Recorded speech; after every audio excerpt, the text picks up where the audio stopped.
Yeah, in 2003, that is around 2 years after practicing as a developmental and behavioral pediatrician, my older brother, Francis Xavier Di Malanta, was daily faced with the challenge of informing parents that their child is special.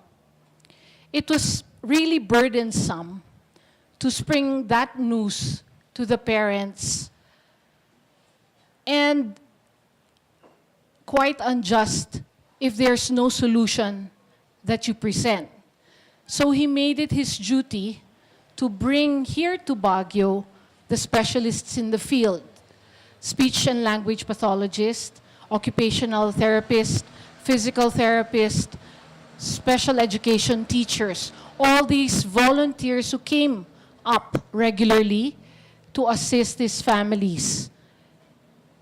I think there became, the number grew, about 30 of them were already coming regularly when the parents said, please, we are going to pay, so put up a center.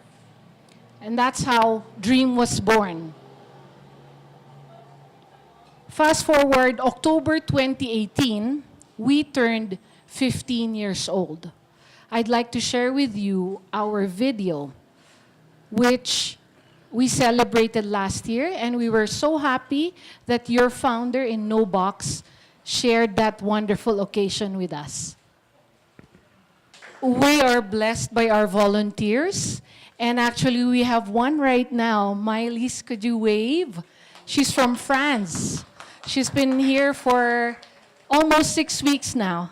It will be her last day this Saturday. We're also blessed with OJTs, and we have a most recent one here who also just finished her training from St. Louis Psychology. Our mission is, of course, to empower each child with early intervention. That's key, early intervention, and dedicated holistic care to lead a productive life. Our vision is to nurture a child's potential and social contribution, move the families and communities to develop their children who can advance the best in humanity. Naturally, at the core of our values are the rights of the child. And I'm sure being here today, we all are advocates of those rights. Child's rights. This is a version. It's called the Tri-City or Tri-Cities version of child's rights, and they involved children. I think these are probably indigenous communities in Canada. The right to have a voice, the right to be loved and have a family, the right to have friends, the right to belong, the right to have peace and safety, the right to have a clean environment, the right to have a home, the right to have space for recreation and play, the right to learn, the right to be respected, the right to nutritious food and healthy living, and the right to explore, dream, and create. Let's take even just one of these precious rights, that of education. For a child with exceptional needs, the right to education is confronted with the big 4 A's.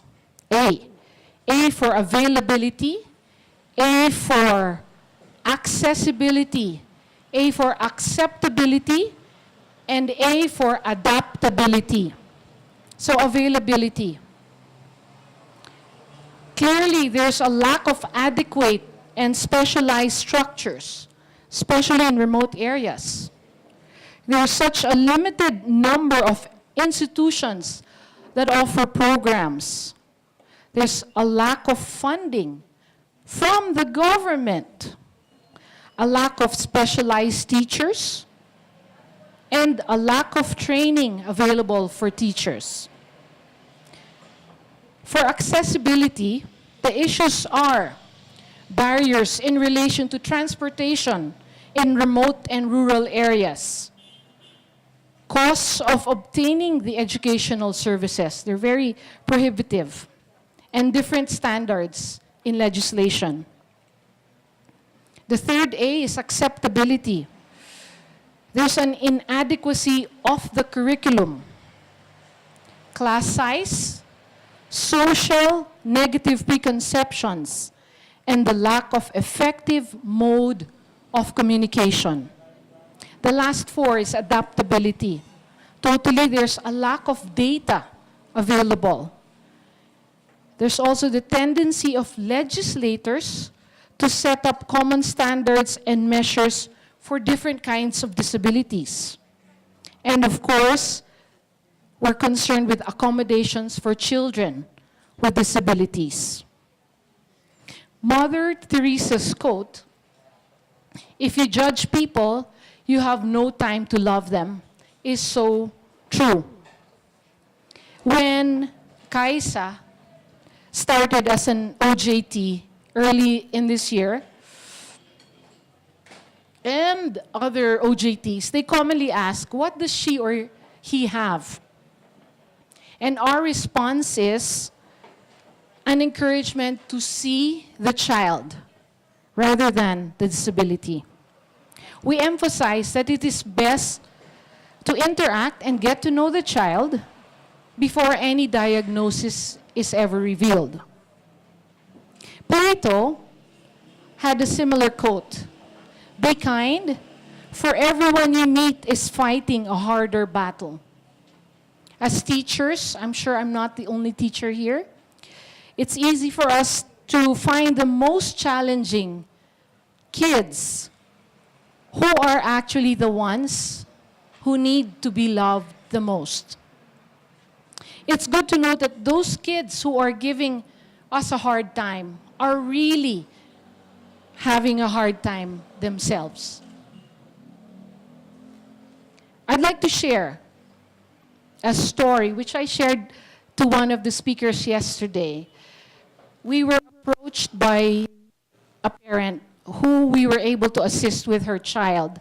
Now, her child has a classmate, 6 years old, who is unable to read, who has been misbehaving, and everyone is at their wits' end.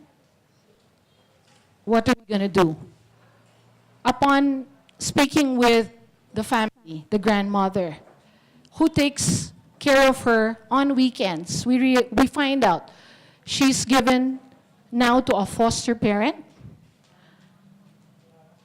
Her older sister, who was born when the mother was 14, is 8 years old. So her mother gave birth to her when she was 16. Her mother is now in jail because of drugs. On one hand, the grandmother was saying, "I'm happy she's there because she won't be any victim. She's safer inside somehow." So when we look at this girl who had to be given to a foster family, she does not have an anchor and someone to cling to and say, "I belong here." The foster family was no longer able to take care of her because the grandparents were getting older and she's at risk for ADHD. The older folks could no longer handle her. So they had to give her back to grandma.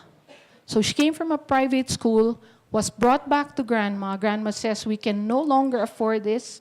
You are going to public school." So her whole world has already crashed at 6 years old. So their stories, they're really having a hard time, more than we can imagine. George Herbert's quote, "Good words are worth much and cost little." And the reverse is true as well. About 2 weeks ago, we were approached by a father in the police force. Mother is also a police. They have a 15-year-old daughter who has had difficulties since she was a kid. We no longer use mental retardation, but as a 15-year-old, her mental capacity is that of an 8-year-old. So that's such a discrepancy. However, when we tested her for oral reading, she's up to grade 10. Her reading comprehension is up to second grade. And math, she's up to first grade. So there's a great disparity. You could see the teenager stoop down and sit in a posture of shame, embarrassment, self-doubt. And when I heard the father say, pag tinuturuan ko nga ho yan, 1 minuto alam, tapos wala na. Ang tanga-tanga po niya. I had to excuse her and say, go play with Teacher Miley's or Ate Kaisa for a minute. And remind the father that our words are so powerful.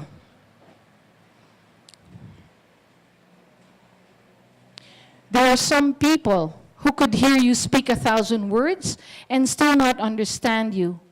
And there are others who will understand without even speaking a word. I'd like to share our story on Samantha. And Ines was there to witness during our 15th anniversary her own awesomeness.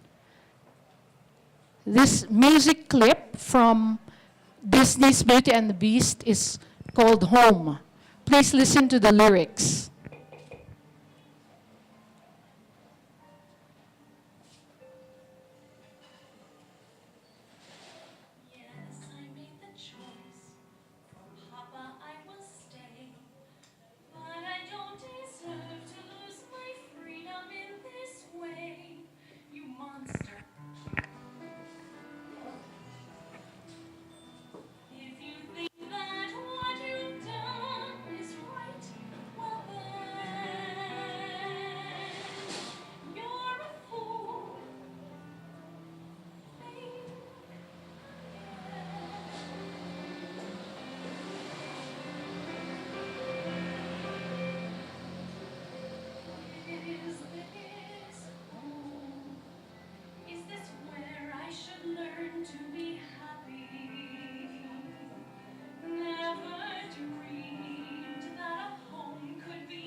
Is this home? Home is where the heart is. That was the first song that Samantha sang.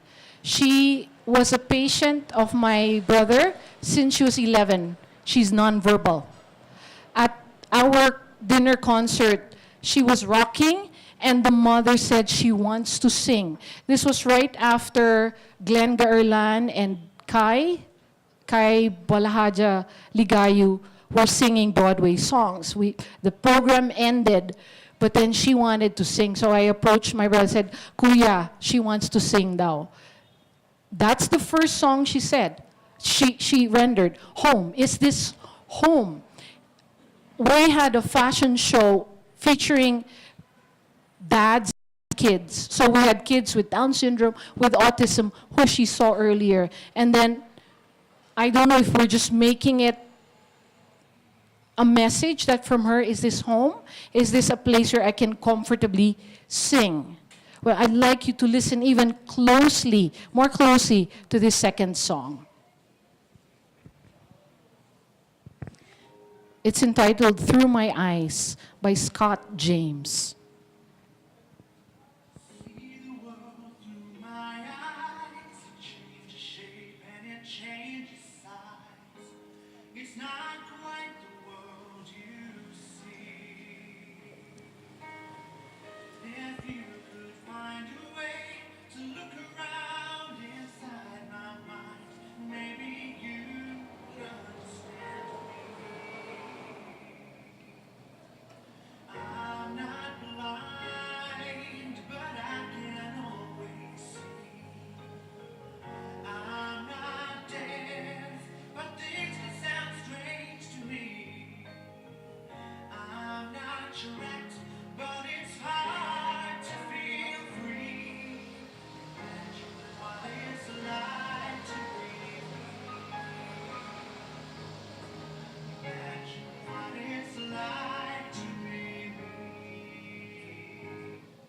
When I asked Samantha's mom what the song was, I looked online and found out Through My Eyes is an autism awareness song in Australia. So even if she was nonverbal, she was able to touch our hearts, and she expressed more than any words could ever express how she felt. One of the recent posts in my brother's Facebook is this saying, "Speak to your children as if they are the wisest, kindest, most beautiful, and magical humans on earth. For what they believe is what they will become."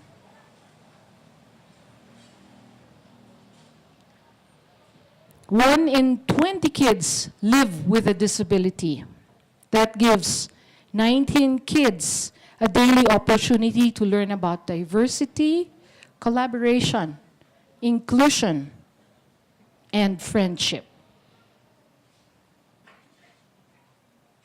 Every day in Dream, we are so blessed and privileged to connect with these exceptional children, their parents, grandparents, siblings, caregivers, and extended families.